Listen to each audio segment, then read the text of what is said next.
Hey guys welcome back to our mini blog. তো আজকে একটি মিনি ব্লগ নিয়ে চলে আসলাম। দিনটি ছিল 22শে এপ্রিল, সোমবার। আমার সাথে রয়েছে রোহিতদা।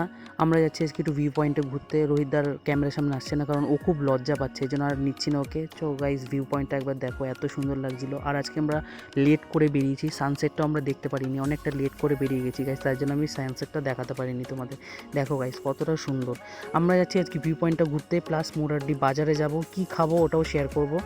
তো আমরা ভাবছিলাম যে কি করে যাব, তারপর একজন যেতে যেতে দেখি একজন আমাদের লিফটটা দিয়ে দিল, মানে একজন চেনা ছিল আমাদের, সে লিফট দিল, okay thank you so much.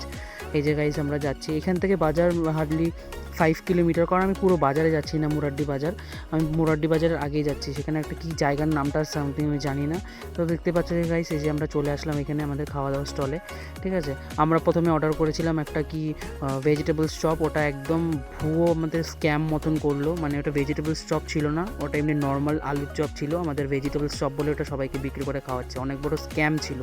দেখাচ্ছে গাইস, এই যে গাইস এই দাদাটা কি রেডি করছে, বিক্রি করছে কিন্তু ভেজিটেবলস চপ বলে, বাট এটা খেতে একদম পুরো আলুর স্টাফিংস পুরোটা ছিল, কোনো রকম ভেজিটেবলস ছিল না তাতে ভেতরে। এই যে গাইস দিল, আমরা খেলাম, একদম বাজে ছিল। তারপর সেকেন্ডে আমরা খেলাম এগ নুডলসটা ওভারঅল খুবই ভালো ছিল। আর এখানে সত্যি কথা বলতে গেলে খাবারের দাম অনেকটাই কম, একদম চিপেস্ট প্রাইসের মধ্যে সব রকম খাবার অ্যাভেলেবেল পাওয়া যায়, যেরকম নর্মাল কলকাতা থেকে অনেকটাই কম এখানে।